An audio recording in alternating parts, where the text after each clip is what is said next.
Well, look at that. Something distribution problems. Don't you love it when you can't get the characters you love because Hasbro decided to specifically fuck you over? Okay, I can't let that be the cold open. Yeah, I'm being a bit, facetious here. I'm fully aware that Hasbro's not trying to just mess with people, but, it'd be nice to be able to find their toys, wouldn't it? Why can't Walmart get their shit together? Just saying, I can find the Target exclusive stuff just fine. It's always just the Walmart stuff. And that's not just Star Wars, it's wrestling and Transformers and DC stuff. Well, actually, for whatever reason, the multiverse stuff actually shows up really well at Walmart. What has McFarlane figured out that the others haven't? Well, we finally got our Black Series Jesse. I gotta say, I'm more or less out of Star Wars. I kind of made a whole video a little while back about me not buying Star Wars anymore, but there's a few figures that I was so interested in getting. Basically, clone troopers, more notably like major character clone troopers. So, Jesse, of course, 501st Soldier, first appeared in Season 2, The Deserter.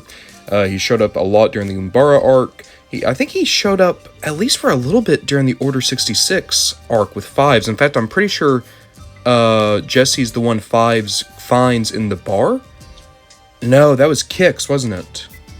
Okay, I know that Jesse shows up in that arc somewhere, though. And then, of course, he shows up in the final episodes of Season 7, in which we find out he is a newly promoted ARC Trooper. And then he dies, because no one can be happy in Star Wars. Looking at the figure, it's perfectly fine. It's decent. You got good little paint scratches here and there, but the armor still looks really clean. You can see, I almost don't think that that's how that helmet's supposed to be painted. I think paint got scraped off. And the reason I say this is because there's only a little bit of places where it's missing, but at the same time, that might actually be how it's supposed to be. At the very least, when you take the helmet off, you do have a really good Jesse head sculpt. I like that a lot. I especially love how they rendered the tattoo. So, the helmet, not great, but I do like what you have underneath. There's that at least. In terms of accessories, Jesse comes with the helmet and also his blasters. The blasters are unpainted. They're fine. You've got them 100 times if you collect this line. Still really fun. I was hoping they might have changed this. They only put trigger fingers on one hand. So I want you guys to really think about this, right? They've had to re-engineer the clone body 3 times since the original run, because they've done the standard clone body redone to be more Clone Wars style. They've redone that body. That's what we're getting with Appo. And they've done this, the ARC Trooper body.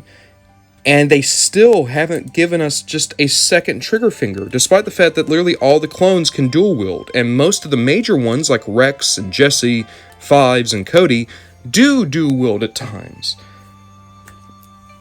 Is that extra finger just going to bankrupt Hasbro?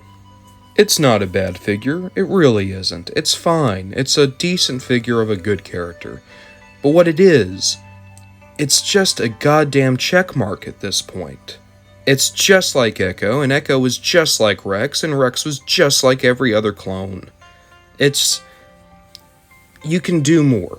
You could put more paint on. You could give us the other trigger finger. You could make it to where this doesn't restrict the hip articulation as much.